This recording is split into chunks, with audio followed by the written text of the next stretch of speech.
Hi, I'm Terza, a breast cancer survivor, a mother of 2 teenagers, and engaged to be married, and this is my podcast, A Girly Girl's Guide to Survive. On this podcast, I will interview some of the most interesting people with the most inspirational stories and personal success. My goal is to share their stories along with my own story so you can succeed at having a positive mindset and possibly change your outlook on life. Let's dive deep into topics that all women want to know more about while keeping it as real and girly as possible. Hello, this is Terza on A Girly Girl's Guide to Survive. And this is my very first podcast with my very first guest. She is one of my best friends, my closest friends that I've known since I was a teenager. Her name is Amy. And she is also known as the Modern Medium, which is her business. So welcome, Amy. Thank you for being my first guest. Thank you so much. I'm so excited. I am excited too. So the reason I wanted to have you on as my first guest is not just because you're my best friend, but you have been such a huge part in this last year for me with dealing with my journey with breast cancer. Not only have you been a supportive friend for me, but some of the things that you've taught me have got me through this past year. So it was one of the biggest ones was teaching me how to meditate.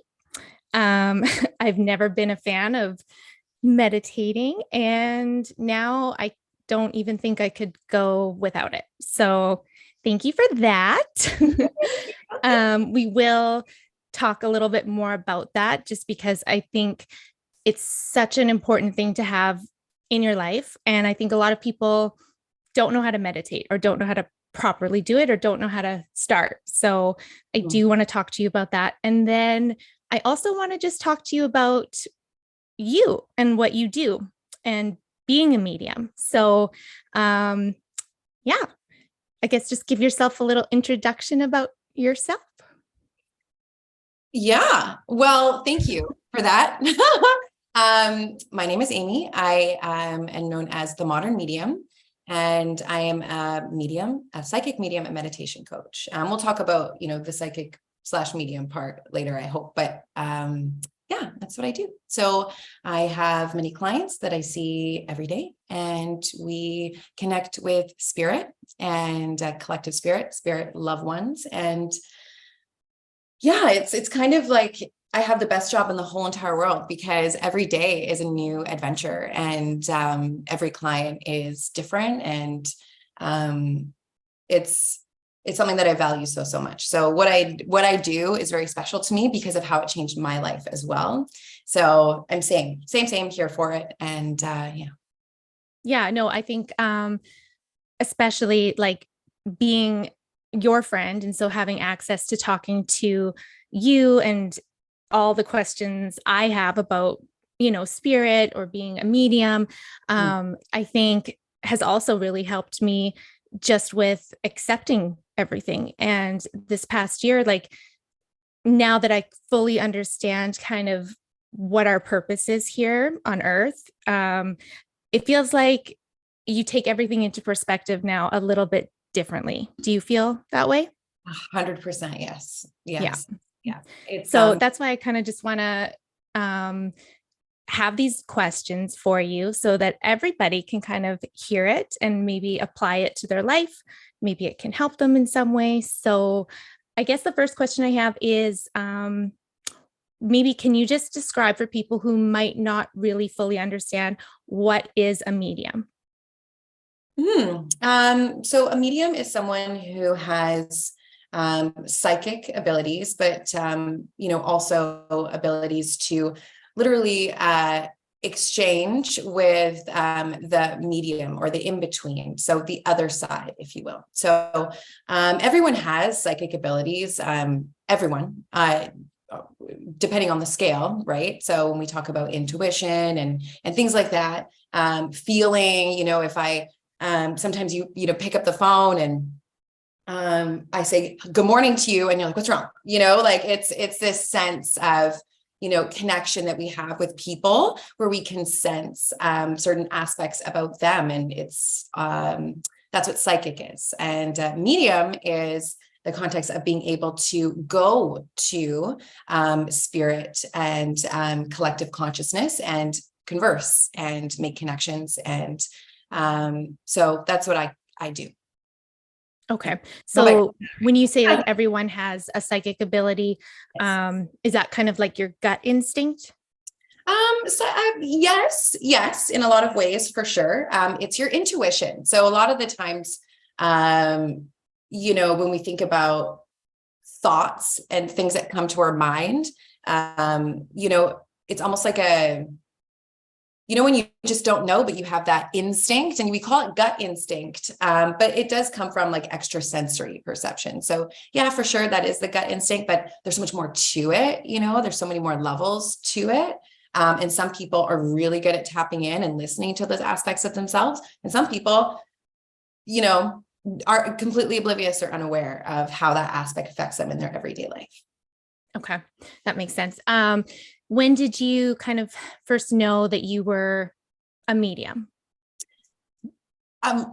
It was pretty late on, in regards to like my journey with, seeing spirit. And, I saw spirit as a child, on and off throughout my teens. And then, in my early 20s, it started to kind of pick up a little, but it really didn't hit me until after I had children. And, my heart, my openness, and, as a mother, there's a lot that goes on, with feeling when you are holding your child for the first time. And there's a lot that kind of came up for me emotionally. And I started seeing spirit within weeks again, really, really strong. So I didn't understand it at all. Anyone who knew me, over the years knew that I had, this certain extrasensory skill, I guess, that I didn't really understand until it got to a point where it became quite overwhelming for me. And I didn't know how to make it go away. I didn't understand it. And I just wanted it to stop, if I'm being honest. I was like, okay, I don't want to feel crazy anymore. And it's a very personal experience being a medium. So I actually sought help from someone who became my mentor. And my intention was purely like, please make it stop. That's literally it. I don't want to be crazy. Let me like live like my life. And through meditation coaching, I did not know that meditation was really the gateway to connecting with spirit on a deeper level. I learned that with her. And then it just kind of became a thing where she's like, you're a medium, you need to go do this. And I was like, what? Are you sure?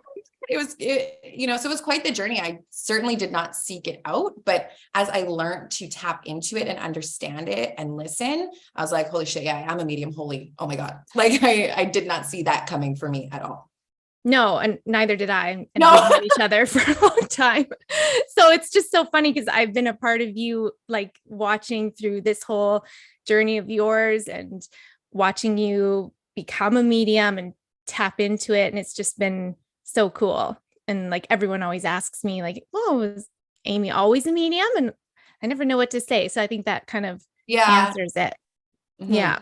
No, that's really, really interesting. So I guess when I know what you're talking about when you refer to spirit, but maybe some people who aren't familiar with the lingo, I think they might get it confused that you're talking about spirits that maybe have passed on, but you're actually talking about spirit, like as in our spirit guides that are with us. So could you kind of explain the difference between those two?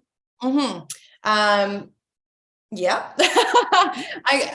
A really good way of thinking about what spirit is collective consciousness. Okay. So if spirit is the ocean as a collective consciousness, we are all the waves that roll through. So we are all connected to spirit. We are all part of the same collective consciousness. And our spirit, our soul, our experience is a wave. So when we think about, if I was to connect with a loved one, that is a loved one, part of this collective spirit consciousness.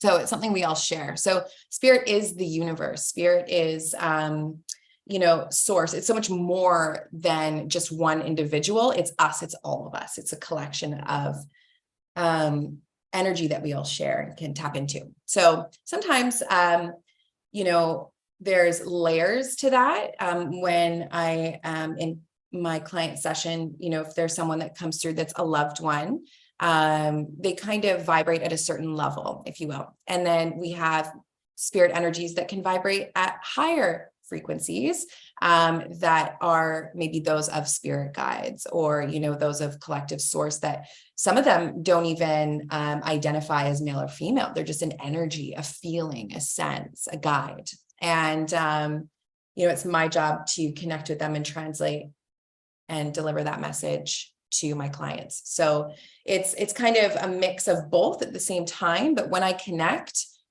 with spirit, and those that come forward are layers in that existence. Did I explain that okay? I think so. No, it makes sense. And so when you talk to people that have passed on, like loved ones or things like that, how do they come forward to you? Like, do you hear a voice, or do you see them? Like, what happens? Both, I think.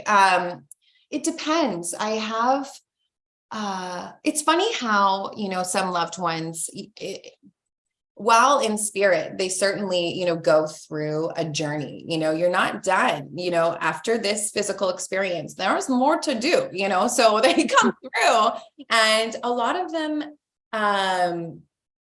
intentionally they want to address themselves as they were in this physical world, so I can identify them for the client. So they'll do things, some of them hug me, some of them will whisper in my ear, some of them will even be like, where'd you come from? Are we having a conversation right now? Like, some of them are even, as surprised as I am to encounter them. So it's very different, and it really depends on their individual spiritual journey and where they're at, and what their message is, and what they have to say for the client based off of where they're at. So a lot of it is intentional, based off of what that client needs to hear during that session. Okay. I've had, spirit energies come through. Just even last week, of that of a mother who came for, and she hugged me, the spirit energy hugged me and embraced me right away. And like literally like huddling me and giving me all this affection, this motherly love. And I loved it. It was really special. I knew it was really meaningful for her to do that for me, but they put me in my client's position. So, as I explained to my client that, her mother was hugging her and embracing her, her mother said, I should have done this more. And she said that she never was affectionate with me. And that affection is important, that she knows that her mother's aware, so they do things on purpose so that I can explain it to the client. And I mean, I've seen some interesting approaches by spirit that get my attention. But yeah, it's very different. It doesn't always happen the same. It's a new adventure every time. Yeah, I bet. What is like one of the craziest things maybe spirit has shown you, if you could describe it? Well, I don't know. How long do you have? It's funny. So when I have my client sessions, what I say and experience is very fleeting, because it's not my own thought. It's not my own idea. It's coming from spirit. It's all kind of just me being the middleman, if you will, and translating that for the client. So a lot of my sessions during it, I am like, this is amazing.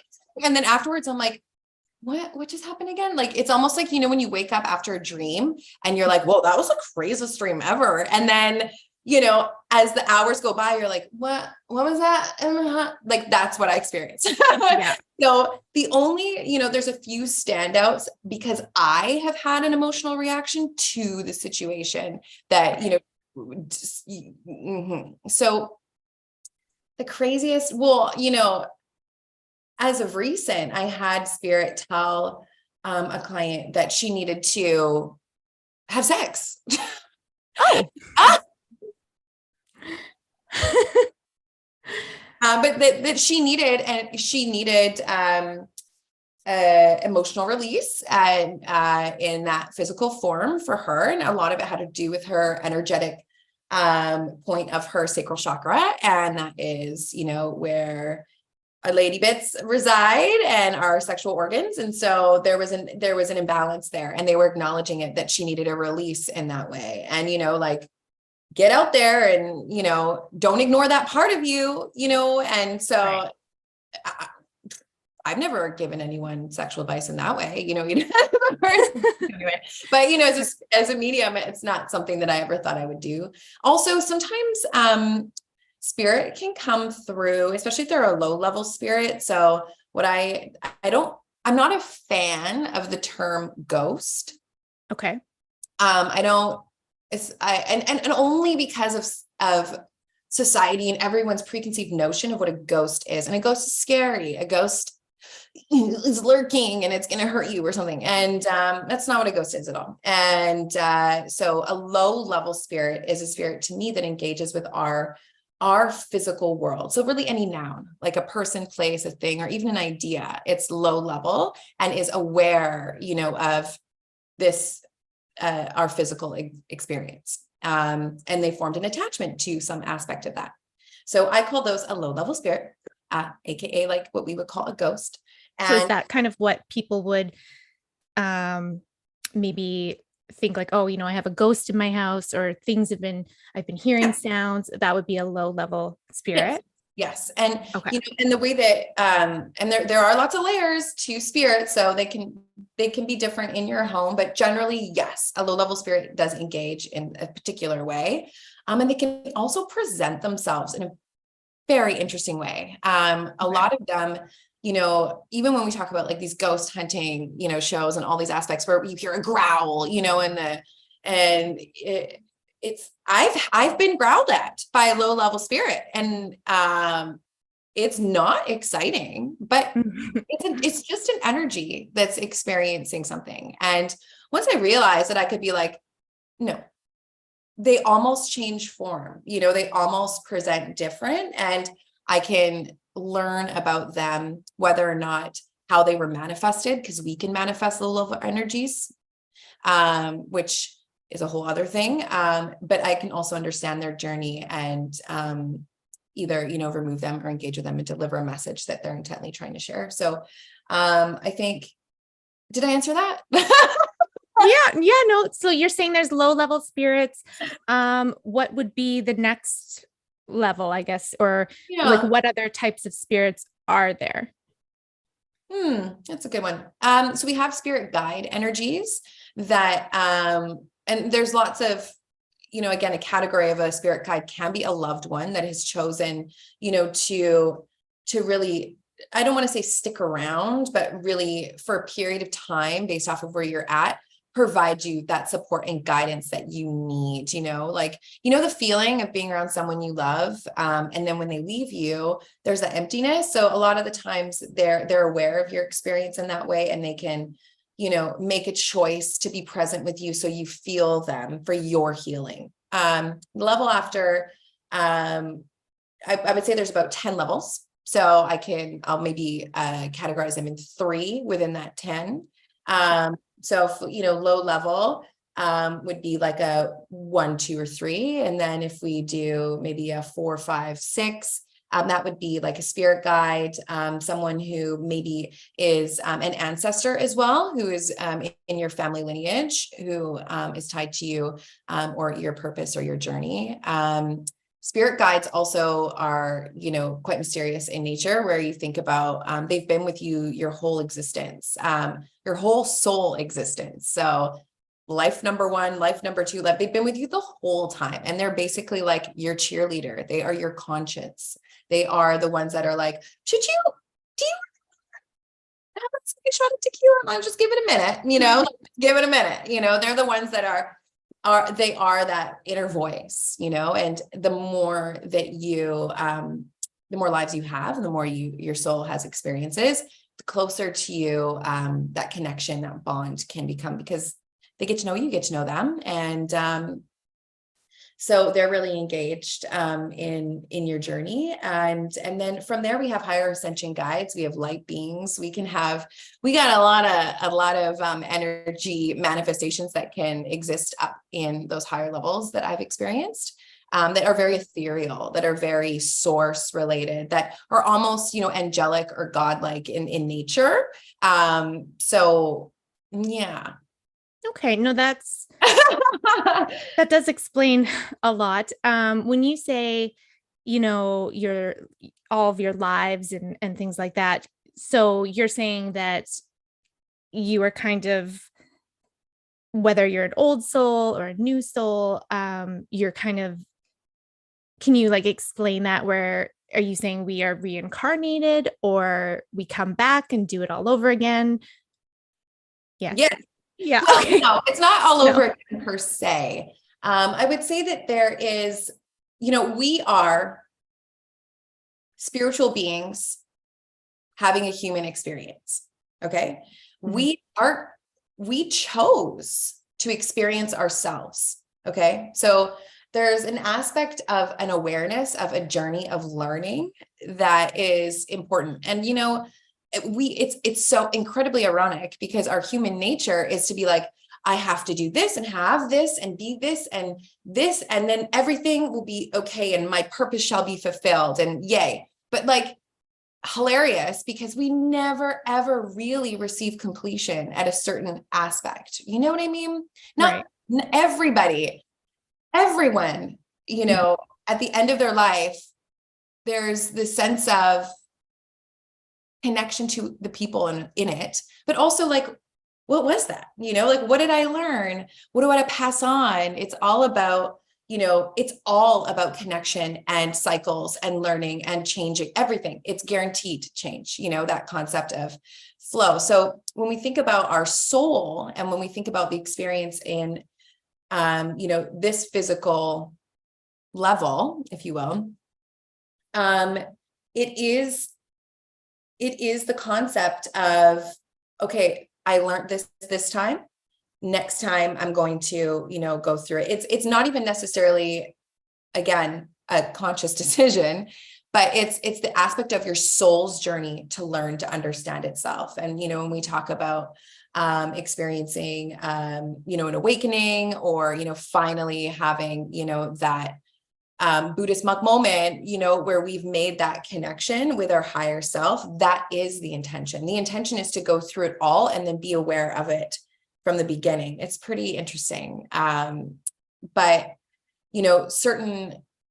we all know, people in your life where you're like, girl, you are a young soul, like Mm-hmm. together, and then you meet people, you're like, oh, they're an old soul. There's something Yeah. about, we all know what that means. Yeah. That feeling is true, that is completely correct. And it's not even about IQ. It's not about life experience. We know that, so it's again, this sensory perception that we have through one another, of this openness and awareness about how we conduct ourselves in our lives. Yeah. And I found, the more you and I spoke, just even when I was going through my cancer diagnosis and my treatments, the more we talked about this, the more I kind of understood things, and it was easier to accept it, because something that you said that stuck with me was, your soul chose this life for you because you knew that you could handle it, and because it's part of your journey, it's meant for you. And I know a lot of people don't want to hear that, like, oh, no, nobody really wants to hear that when it's regarding like something I bad, don't or want to hear that. I know. no, like, and everyone says like, oh, you Yeah. have cancer, but everything happens for a reason. You want to Yeah. smack them. Yeah. But, because you and I have such a good relationship, you can say things like that to me, and I'm not going to get upset. I'm going to actually think about it and take it into consideration. And I think once I did, and once I kind of learned to accept, like, this is my journey, whatever is ahead of me, I already kind of pre-chose it for myself. So when you have that kind of an understanding, it can kind of change the way you take news like that and how you kind of go forward. So I just found that part to be super interesting. Yeah. And that it's true, your soul is aware of, what it needs. And Mhm. guess what? It's not all sunshine and roses, like it's not. This physical experience is hard. It's emotional. It's difficult. We have to experience a lot of pain and suffering. And some easier than others, depending on their cycle for sure. But again, when we think about, okay, that experience of my soul is here to experience this. I don't like the term everything happens for a reason. Mhm. However, I understand the concept of that term, so it's about perspective at the end of the day and how you handle what comes at you. Yeah, definitely. Yeah. How, when you kind of figured out that you had this gift, how did it kind of change your perspective on your life and just kind of how you make decisions and what you do in a day to day? Like, how did it change you? Yeah, there were a lot of layers to how it affected me. Like I certainly, first of all, was aware of a lot of walls that I put up to protect myself in my life. And also, again, the walls, these are never intentional walls that we built, to self-preservation, protect ourselves. But as a medium, having to, look at why I did that, also because I had this certain sensitivity that I didn't really know how to accept. So I would wall up really easily to protect myself from, being put in a vulnerable position. Mhm. Yeah, it certainly shifted my view on everything, because what I learned was really in concept that everything means nothing and nothing means everything. And so it's really easy to detach, but it's also really easy to be overwhelmed at the same time. So I Mhm. kind of went through, peaks and valleys in regards to how I cared about what was happening to me, or what was happening to others. I went through stages of being disassociated, where like your pain is stupid because your suffering is temporary, and you need to where I would detach, but at the same time, then I would feel so much. And it was just really a process for me. I went through a huge, life change, realizing that, those walls that I built, weren't going to get me anywhere. And I needed to be vulnerable and experience life in a different aspect. And I went through separation, there's so many shifts that happened for me, just even in regards to, my relationships overall, but also how I engage. And it wasn't easy. Yeah. It really wasn't easy. And but, we call that, almost like, the concept of an awakening, and it's very different for everyone. But for me, it was moments of sadness and hardship, having to look at like these deep, dark part of myself that I never wanted to. But then also there were moments of complete insane euphoria and gratitude, where I was like, holy fuck, this is amazing. So, it was quite the journey, and it's still a journey. It's still a process. Doing what I do is not an easy thing to do. For me, just, in all of the people that I get to connect with every day, it's so amazing, but it can be a lot. So I have to really be grounded and in touch with myself. Yeah. Mhm. What would your advice be to someone who's maybe struggling right now or going through, like something really difficult, from what you've learned about life in general and afterlife? What would be like your advice to give to that person who's maybe struggling? Yeah. Um, I'm not preaching meditation here. Okay. I'm not, but it works. I'm sorry. But it's about the journey within. Okay. And that's the concept of meditation in a nutshell. It's about connecting with yourself. It's really about nothing else. And so sometimes when we are struggling in life, it's always about everything out here, you know, all these external variables that are affecting me. And then we go, okay, so there's something external that will make me feel better. There's something external that will fix that problem. You know, it's nothing to do with this physical experience. Actually, it's all about our eternal experience, our relationship with ourselves. So meditation and the concept of looking in, not seeking out the answer. It's literally the Dorothy, you know, somewhere over the rainbow concept where you're wearing the shoes the whole time. Hello, you know, like this whole journey could have been a lot more easy if you just looked inside and, you know, connected with yourself and your heart. And it's not easy to do that. It's sometimes, you know, it's not easy. It's not easy. It's awful. Actually, to be honest with you, you know, it's kind of the worst. It's like driving a car, you know, at the beginning, how hard you sucked at it, you know, and you're so scared and you're young and you're like, I don't know what to do. I still suck at it. But you do suck at it. I do. But no, the meditation really wait, you've gotten a lot better, I have to say. I haven't gotten any I feel really now I feel safe with you. 20 years ago. Thank you. Different. I've come a long way. You really have learning.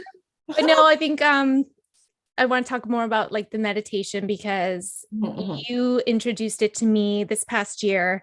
And at first it was really just, I didn't want to do it. I was like, this is stupid. Or I'd be sitting there, you know, 10 minutes in, and I'm like, am I even doing it? Like I'm daydreaming about everything and getting sidetracked. So for me, I was like, I need like guided meditation or something because I don't know what I'm doing. And then, but then once you kind of get the hang of it, it's crazy. So for someone maybe who has tried it before and is like, no, that doesn't work. That's not for me. What would you say? Like how should they start? How should they do it and not give up? Okay, well, first of all, meditation is not an intellectual process, okay? And we can try our darndest to be like, I have learned, I have read about, I've Googled meditation, I've gotten all the books, okay? And I'm going to sit down in this perfectly prepared area on this mat and, you know, I'm meditating, you know, it's like so stupid, you know, it's very, again, it's a concept of all this external facets where, you know, the feeling, and we do it naturally. We don't even, this is the thing. We don't even know how we regulate ourselves through breath in the daily, right? Like if you're having a stressful day or, you know, whatever, we're like, you know, like we all know what that kind of sigh feels like. Yeah. Right. Or if you're having an anxiety attack, you're feeling that, you know, like it's our nervous system, we're regulating ourselves through our breath, our life source unintentionally all the time. It's the one thing you do that you paid no attention to that literally, if you didn't, you wouldn't be here, you know? So like the concept of breath is just the easiest way to approach meditation. Just sit and breathe. That's all. And what do you do with your mind?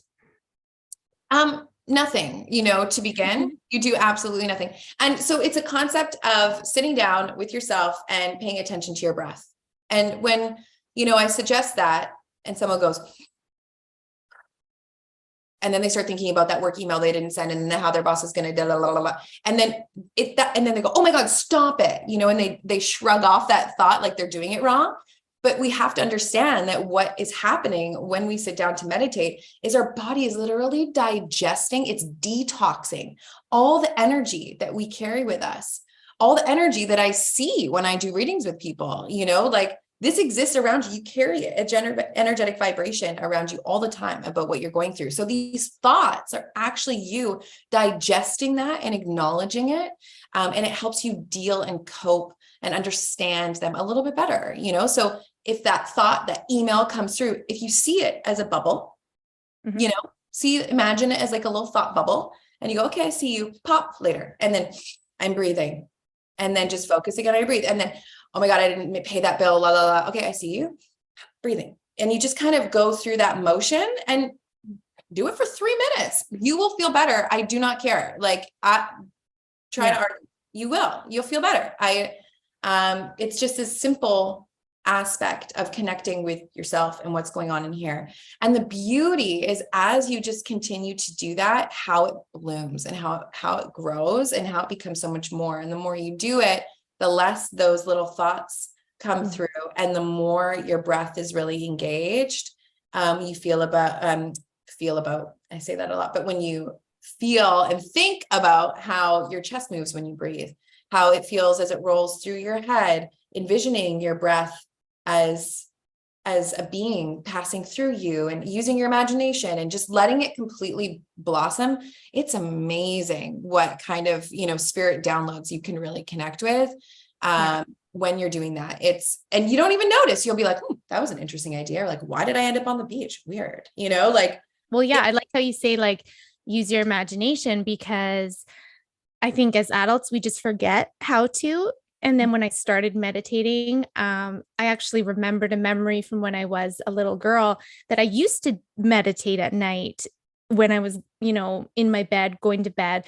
And I would imagine things kind of like from the day, just being in a bubble and exploding or whatever. Yeah. And so I was almost like self meditating when I was a little girl. But I think when you get older, like, everyone's so busy, right? Like busy, busy, busy. I don't have time to meditate. Well, you have time to meditate. You do. And I've had to learn how to meditate, especially with everything this past year for me. And so, like, even going to sleep at night, sometimes my mind will race and I'll start worrying about crazy things. And then I'll focus on my breath, and it instantly like calms me down. So take it from me, like, I was never ever but I know how stupid it sounds. Like, yeah. I started working under my mentor, and she was like, great, we're going to meditate. I was like, what? Like, I had no idea that was what I needed to do to actually engage with spirit and be aware and control what's happening to me. And, the other aspect too is, people are funny about imagination, like, we are creative beings because we are spiritual beings. Spirit is creation, period. The universe is creation, the end. We are constantly creating all the time. We manifest shit, everything we have, everything we experience, we created that. It was an idea, and idea is creation. So when we think about even, going to the movie theater, it's like, we do it unintentionally, naturally. We read a book. What are you doing when you read a book? You're imagining something. When you go see a movie, you are watching someone's ideas and imaginations come to life, and we're sitting there eating popcorn like, this is amazing. You can do that through meditation. We don't even realize how prevalent it is in our life every single day. And so when we think meditation is hokey, it's like, yeah, but you watch that drama series every night and you live for it, but you don't even realize that it's almost a form of imagining and meditation when you check out and watch silly shows, yeah, that's what it is. That's what creating a reel is on Instagram, and how we all feed off of each other's creativity and how we're engaging in it constantly. It's like being in a swimming pool and not even realizing it, but you're sopping wet. It's like, hello, like, you're existing in it right now. So it's about making it fun and using your imagination, connecting with your breath, and just being here for it. Like, don't even think about it. It's like, even when we go to sleep, we don't sit down and go to sleep and go, okay, when I sleep tonight, I'm going to dream about this. That's not what happens. You literally, like, just float off into nothingness and we trust it. I know, which is also the craziest thing, even just to think about what we do every night. And we just go into this comatose state, and then we wake up. It just blows my mind if you actually think about it. It's normal. And we wake up, we're like, wow, that was the craziest dream ever. But meditation, no, I can't do that. It's like, you do it, right. You're in it. Like, so I understand the concept sounds hokey to some people. I understand that it's like, yeah, no, I'm going to do that. It seems too wooey to sit down and namaste. Cool. Like, that's just one approach. When I meditate, it is very different. You can zone out in the car from work to home, and you don't even realize that you're meditating. Like, cute, you can't meditate, but you just did it. When you drive home and you're like, how the hell did I get here? It's scary. It's scary, but that's you checking into this other place that, again, we don't even realize how how much of a part of us it already is. So meditation is already there, whether or not if you don't want to look at it, that's totally cool. Maybe you're not ready, and like, that's okay. But people feel it, they feel it calling. And that's why people are interested in it, because there is some aspect of connecting that we all know we need. Yeah. And I found it to be a lifesaver. So I definitely wanted to share that with people so that they can have a better understanding of what meditation is. So I think you explained that. So getting kind of back to what you do, being a medium, because I find that just so interesting. And I think, I'm sure even you still find it interesting, but for someone who is thinking of booking an appointment with a medium, maybe they want to talk to someone who has passed on, or they want to reconnect, or maybe they say, there's something in my house, like I feel like there's a ghost or whatever. What would they expect in, just an appointment with you, whether it's in person or through Zoom? Like, what would someone expect who's never been to a medium?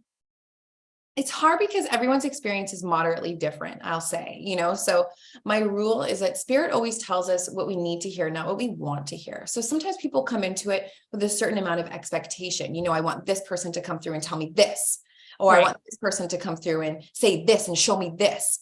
And that's not always what happens. Sometimes it does, literally exactly that. But other times it goes a whole other direction, so it's about, think about why you want to book a session and your intentions behind it. Think about, if I wanted, my grandfather to come through and tell me this one specific thing, think about why. Why do you want your father or grandfather to tell you that one specific thing? That's kind of the layer of meaning that spirit connects at, so sometimes they get us there without, us really realizing what it is. It's a personal journey getting a reading. I always say, it's not about me. It's about me translating the information for my client in that moment, in that session. So it's about having them feel that they understand what spirit's saying. Sometimes I don't even understand what I'm saying. I say, does that make sense to you? And they'll say yes. And I'll say, cool. Then if we want to elaborate on that, we can, and maybe I'll ask more. But if I don't care, I'm not saying I don't care, but it means nothing to me as long as it means something to them. So I would say to really think about the intention of why, are you looking for spiritual guidance? Are you ready to hear what spirit has to tell you, and will you listen? And the other piece of that is, are you looking to connect with a specific loved one? And again, think about the feeling of why, and, what piece are you looking for connect to, and why to connect to that person? Because sometimes the payoff comes a different way that we don't expect it, but it's about, the intention. Okay. You know what I mean? So it's almost like remove expectations, but think about the intention and the feeling of that, and, be ready for what they're going to say to you. Because it's powerful shit sometimes I experience, and it blows my mind. It blows me away. So kind of having that awareness as we go in. I have had clients, that have booked sessions, maybe because they just heard about me, right? Or their friend had a really cool experience. And then, so, they've booked one as well. And, but depending on their readiness level, sometimes things can hit them different, if there's no intention going in. It's always advised to think about those whys and, connect with yourself before, but then also remove the expectations, because that is this experience. We do have expectations, and, we want this and want that, and we're always looking for the answer, but again, it's about the inside journey, not the external one. And sometimes people put a lot of pressure on the concept of the external experience of seeing a medium when it's always about them. And sometimes people aren't ready for that concept. Yeah. Because even if you don't have someone that you want to connect with, you can still see a medium and learn quite a bit. Yeah, that's correct. Yeah. Yeah. No, I think that is good advice. If someone is looking for a medium, there's so many now, like on social media, and there's Yeah. a lot of fake mediums as well too. Like, how would you know who to go to and like who is just kind of posing as a medium? That's a good question. It's hard because I'm actually, this, I'm a natural skeptic myself. Like if Mhm. somebody, just because I'm a medium doesn't mean I think everybody who says they're a medium is a medium, like 100%, Yeah. So, um, if somebody walked in the room right now and they were like, yeah, I'm a medium, I'd be like, okay, like, Yeah. like, really, are you? That's cute for you. Like, honestly, truly, I am that way as a person. So the irony of me being a medium is hilarious to me. Like it's so cute for my journey because it's like totally not, um, founded in me trying to convince anyone that I'm a medium. But some people are, in that way. And, I wouldn't necessarily say how you find a phony or and find the real ones. The the biggest aspect I would say that look to referrals, look to their clients, look to people who have had experiences with them that can validate that authenticity. Because that's really the biggest thing. And, I've had people come see me that are skeptics, that, but all are also seeking something, in a way. And they admit that, they're like, I don't know if I really believe in what's about to happen, but I know I need something, and you can't Yeah. quite figure out what it is. So here I am. And, therapy didn't work. So here we go, kind of thing. Yeah. But it's just really about, yeah, I would say it's about the experience, and proof is in the pudding, I guess you can say, right? Like the end. And if I was looking for a medium, I would seek it out through friends or loved ones who have had experiences. I wouldn't even know where to start. What do you Yeah. Google? I mean, I don't know. You can pay for a Google ad and the top 5 end up, wherever, right? So it's Yeah. me, it's all about the experience itself and sharing and connecting that through others. And I do have a lot of clients that DM me on Instagram or email me on my website that say, I'm looking for a media. I'm like, I don't know. Should I book with you? I'm like, I don't know. Should you? Like you do you, Mhm. like do what feels right for you. But at the end of the day, it is really hard to spot a fake, but I would say to trust the reviews, trust the referrals, seek out ways that you can kind of gather information from people who have had experience with that medium in particular. And every medium has a different way. Every medium is different, a different style of communication, and how energetically they approach a session or how they make you feel. So sometimes people might just be naturally more prone to my personality type. Mhm. But maybe they might be more attracted to someone else's personality type as a medium. Yeah. But you have to really just experience it for yourself to understand the authenticity. And it's unfortunate that sometimes people pose as, a medium or a psychic, or not to say that they're fakers, but I think people think they are, but they aren't always, you know what I mean? And we're Yeah. all, psychic at a certain level. But so I think, lending an ear to someone's ego sometimes can be a big aspect of how they present themselves in this